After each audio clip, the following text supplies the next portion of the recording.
डर एक ऐसी चीज़ है जो इंसान को बहुत ही ज़्यादा कमज़ोर कर देती है। आने वाले ख़तरों से लड़ने में बहुत ज़्यादा मुश्किल कर देती है। देखिए, इस कोविड सिचुएशन में हमें सबसे ज़्यादा जो है पॉजिटिव रहने की ज़रूरत है। जो इंसान पॉजिटिव रह पाए वही इस सिचुएशन से लड़ पाता है। जो इंसान नेगेटिव माइंड का शिकार हो जाता है उसका इस चीज़ से लड़ना बहुत ही मुश्किल हो जाता है।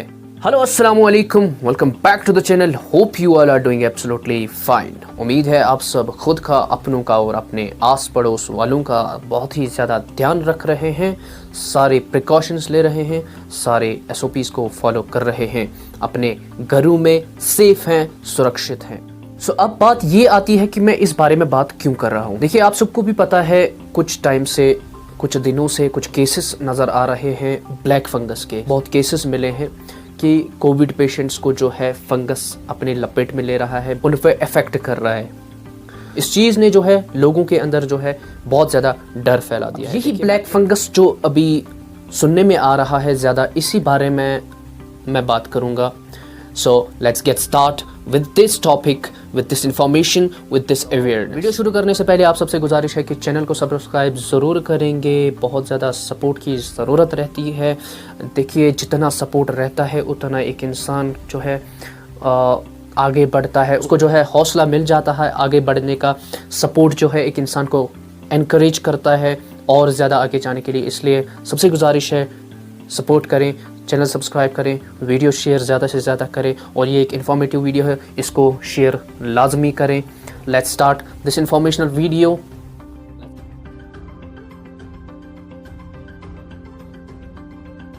तो सबसे पहले बात करेंगे कि फंगल इन्फेक्शन होता क्या है। देखिए, ये फंगल इन्फेक्शन जो है ये मिट्टी में होता है एंड ऐसी चीज़ें जो सड़ी हुई हों उस पे से ये फंगल इन्फेक्शंस जो है, ये फंगई जो है निकल के आता है, फिर ये ट्रांसमिट हो जाता है ह्यूमन बॉडी में and it creates the fungal infection in the human body. And अभी जो ब्लैक फंगस आ रहा है इसका साइंटिफिक नेम जो है वो म्यूकरमाइकोसिस है।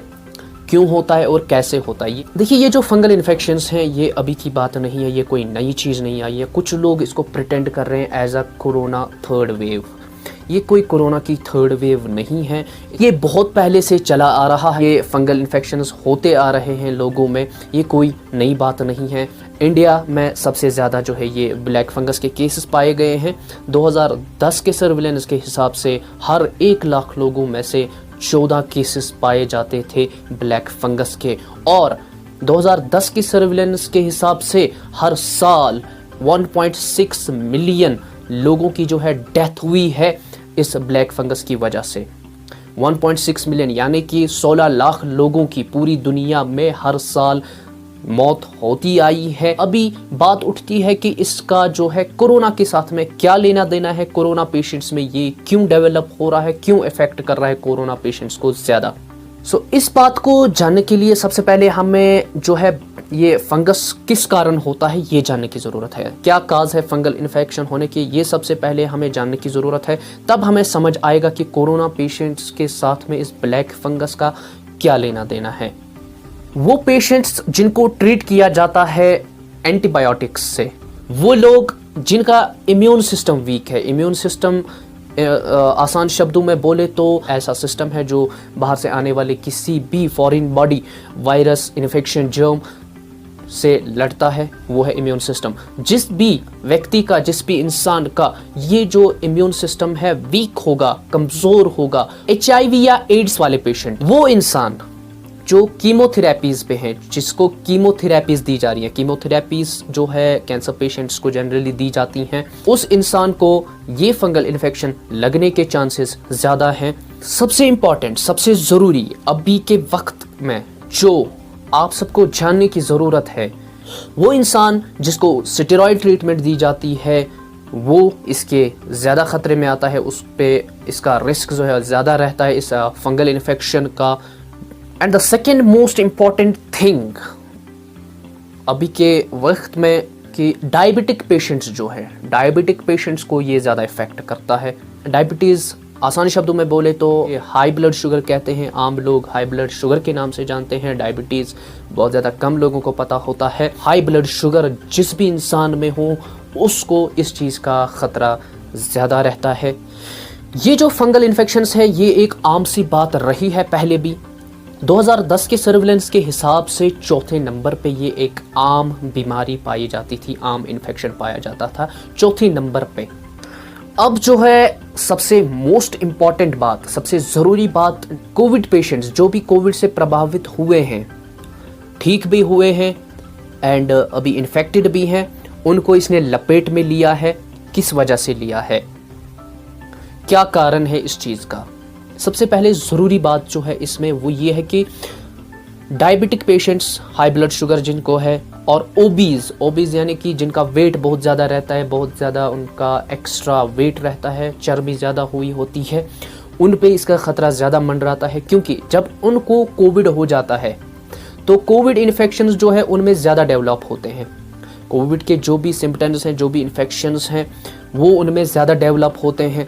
उस कारण इनको जो है स्टेरॉयड ट्रीटमेंट ज़्यादा दी जाती है। पहले ही मैंने बताया कि जिस भी इंसान को स्टेरॉयड ट्रीटमेंट दी जाती है वो इस फंगल इन्फेक्शन के जो है हाई रिस्क में आते हैं, उन पे इसका ख़तरा ज़्यादा रहता है। ये भी उसी इंसान को जो है ज़्यादा इफ़ेक्ट करता है जिसमें डायबिटीज़ ज़्यादा हो, जिसका ब्लड शुगर लेवल जो है बहुत ही ज़्यादा हाई हो जाए। कुछ आम केसेस भी पाए गए हैं, खाली डायबिटिक पेशेंट्स में जो है ये नहीं पाया गया है, कुछ आम केसेस भी सुनने को आए हैं। वो क्यों? देखिए, जब कोविड किसी पेशेंट को हो जाता है उसका इम्यून सिस्टम जो है वो वीक हो जाता है, उसकी वजह से फंगल इन्फेक्शन आसानी से उस पे जो है अटैक कर देता है। दूसरी बात, अभी के दौर में जो हम मास्क पहनते हैं, बट हम क्या करते हैं कि एक ही मास्क को 3-4 दिन 5 दिन लगा के रखते हैं, कंटिन्यूसली लगा के रखते हैं, और हमारे अंदर से जो हम सांस बाहर छोड़ते हैं इसमें जो है वेपर्स बाहर आते हैं हमारे सांस के साथ में, वो जो है उस मास्क को जो है मॉइस्ट कर देता है। मॉइस्ट मतलब थोड़ा गीलापन उसमें डाल देता है, एंड वो जो गीलापन है फिर हम वही सांस अंदर लेते हैं। वो जो गीलापन है वो इस फंगल इन्फेक्शन का गुड एनवायरनमेंट है। उस एनवायरनमेंट में, उस चीज़ में ये फंगल इन्फेक्शन जो है ज़्यादा डेवलप करता है। फिर हम सांस लेते हैं तो उसी सांस के साथ में ये जो फंगल इन्फेक्शन अंदर जा सकता है।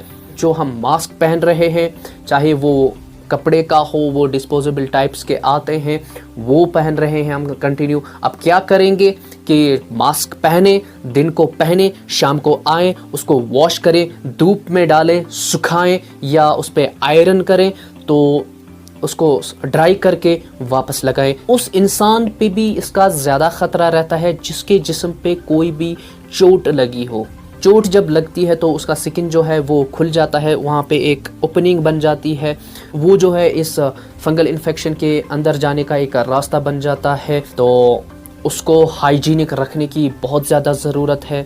किसी की स्किन जो है कहीं पे जल गई है, उसको हाइजीनिक रखने की बहुत ज़्यादा ज़रूरत है। ये इन्फेक्शन जो है मिट्टी में है, तो जब हवा में धूल उड़ती है उसमें ये फंगल इन्फेक्शन रहता है। हम जब सांस लेते हैं तो उस सांस के साथ में हमारा अंदर कुछ डस्ट भी चला जाता है, उस डस्ट में ये फंगल इन्फेक्शन रहता है तो हमारे बॉडी में चला जाता है। देखिए, अगर ये ब्लैक फंगल इन्फेक्शन ने किसी को अटैक किया है, ये एक ख़तरा आवर चीज़ है, ये मानने की बात है कि ये एक ख़तरा आवर चीज़ है। इसको जितना जल्दी हो सके डायग्नोज करना है, यानी पहचानना है कि जल्दी से जल्दी पता लगाना है कि कहीं फंगल इन्फेक्शन ना हो। इसको जितनी जल्दी हो सके ट्रीट करना है, इसका इलाज करना है, उतना ठीक रहेगा। ये एक डेडली इन्फेक्शन है जो कि इंसान की जान पे ख़तरा रहता है। तो अब कैसे पता चलेगा एक इंसान को कि उसको फंगल इन्फेक्शन ने जो है इफ़ेक्ट कर दिया है? इसमें सबसे पहले जानने की ज़रूरत यह है कि जब एक इंसान के खून में, ब्लड वेसल्स में जो है ये फंगल इन्फेक्शन बहुत ही ज़्यादा मिक़दार में चला जाता है तो उसके खून में जो है क्लॉट्स बन जाते हैं, खून जम जाता है उसका। तो उस वजह से जो है हमें पता चल सकता है कि ब्लैक फंगस ने जो है हम पर अटैक किया है। हर किसी इंसान को ये पता नहीं चल सकता कि ब्लड क्लॉट हुआ है, वो डायग्नोज करना आसान नहीं रहता है। तो इसमें आसान डायग्नोज क्या है, क्या सिम्टम है, जिनसे पता चलेगा कि ब्लैक फंगस ने जो है अटैक किया है। सबसे पहले बात आती है, जिस भी इंसान पे जो है ब्लैक फंगस ने अटैक किया है उसके जो है आँखों के पीछे, उसकी आँखों के पीछे से जो है एक साइड से सर दर्द होगा, उसकी जो है चेहरे पे बहुत ज़्यादा दर्द होगा, फेशियल पेन, आँखों में जो है सूजन आएगी, फीवर होगा बहुत ज़्यादा, और सबसे ज़रूरी बात इसमें यह है कि उसकी जो नाक है दोनों साइड से जो है जाम हो जाएगी, बंद हो जाएगी, एक ब्लैक कलर का डिस्चार्ज आएगा, ब्लैक कलर का एक फ्लूइड सा आएगा अंदर से, उसकी वजह से नाक जो है बंद हो जाएगी। काले कलर का कुछ अंदर से आएगा, जैसे नाक बहती है वैसे ही नाक से कुछ बहना शुरू हो जाएगा काले रंग का, उस वजह से जो है पता चल जाएगा, और नाक जो है बंद हो जाएगी, उस वजह से जो है पता चल सकता है कि ब्लैक फंगस आ चुका है। और ये जो सिम्टम्स है ये तभी जो है ग्रो होंगे जबकि ये ब्लैक फंगस ने जो है ब्रेन पे अटैक किया होगा। अगर खाली अभी खून में ही है तब जो है क्लॉट्स बन सकते हैं, क्लॉट्स बनेंगे। तो अब आप सबको पता चल ही गया होगा कि ये जो ब्लैक फंगस अभी आया हुआ है ये कोई नई चीज़ नहीं है, कोई नई वेव नहीं है, कोई कोरोना की थर्ड वेव नहीं है। अब हमें जो है अपने प्रिकॉशंस लेने की ज़रूरत है, बाकी डरने की कोई ज़रूरत नहीं है, खाली हाइजीन पे ध्यान देना है। जैसे कि मैंने बताया, स्टेरॉयड पेशेंट्स जो स्टेरॉयड ट्रीटमेंट पे हैं उन पे इफ़ेक्ट करता है, डायबिटिक पेशेंट्स पे ज़्यादा इफ़ेक्ट करता है। इस हालत में डायबिटीज़ जो है उसको मेंटेन करना है, ब्लड शुगर लेवल को जो है मेंटेन रखना है। मास्क से जो ये ट्रांसमिट होता है, मास्क जब मॉइस्ट होती है उसमें फंगल इन्फेक्शन जो है ज़्यादा रहता है एंड वो हम अंदर ले लेते हैं, तो मास्क को रोज़ रोज़ धोना है, उसको ड्राई करना है, सुखा के वापस लगाना है। फंगल इन्फेक्शन जो है मॉइस्ट चीज़ों पे ज़्यादा अटैक करता है। मॉइस्ट मतलब नमी, जिन भी चीज़ों में नमी रहती है उन चीज़ों पे जो है ये ज़्यादा असर करता है। मास्क अगर पहन रहे हैं उसको ड्राई रखने की ज़रूरत है, कपड़े पहन रहे हैं उनको ड्राई रखने की ज़रूरत है।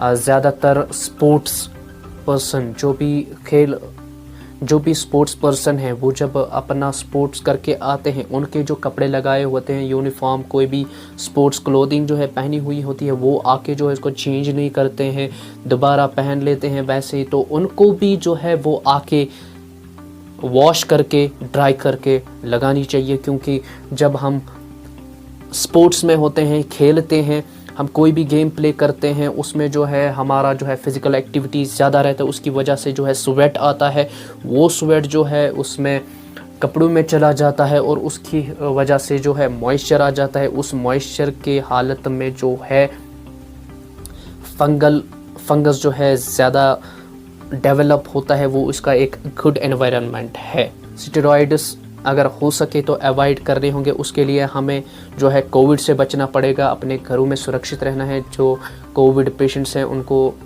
स्टेरॉइड्स दिए जा रहे हैं, स्टेरॉइड्स से बचना है, हाइजीन का ख्याल रखना है, ये सब चीज़ों पे ध्यान देना है, तो हमें किसी चीज़ की डरने की ज़रूरत नहीं है।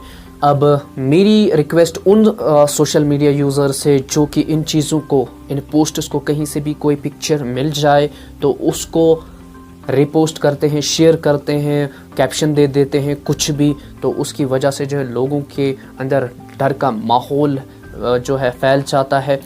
जितना हो सके पॉजिटिविटी फैलाइए, पॉजिटिव रखने की कोशिश करिए लोगों को, क्योंकि पॉजिटिविटी जो है हमें सलाहियत देती है हर किसी चीज़ से लड़ने की। तो ये जो थी सारी इन्फॉर्मेशन, मैंने आपके सामने इसको सिंप्लीफाई करने की, आसान शब्दों में समझाने की कोशिश की। उम्मीद है आप सब ने इसको समझा होगा और आप सब इस पे ध्यान देंगे, अपने आप का ख्याल रखेंगे, इन सब चीज़ों को मद्देनज़र रखेंगे कि कैसे चलना है, कैसे मेंटेन करना है खुद को, इन सब चीज़ों पे ध्यान देते रहेंगे। अगर आप सबको ये इन्फॉर्मेशन जो है अच्छी लगी होगी, आप सब ने इसको समझा होगा, मेरा जो है बताना, मेरा सिंप्लीफाई करना आपको समझ आया होगा, अच्छा लगा होगा, तो चैनल को सब्सक्राइब कीजिए, वीडियो को शेयर, लाइक एंड कमेंट ज़रूर कीजिए, बहुत ज़्यादा शेयर करिए ताकि सब तक पहुँचे, सबको समझ आ जाए, सब समझ पाएँ आसान शब्दों में कि क्या चीज़ है। तो do share as much as you can. Thank you so much for watching this video. मिलते हैं बहुत जल्दी एक ऐसी ही बढ़िया सी वीडियो में, तब तक के लिए खुद का, अपनों का, अपने आस पड़ोस वालों का बहुत ज़्यादा ख्याल रखिएगा। बाय बाय, टेक केयर, अल्लाह हाफिज़, be safe, feel safe, do.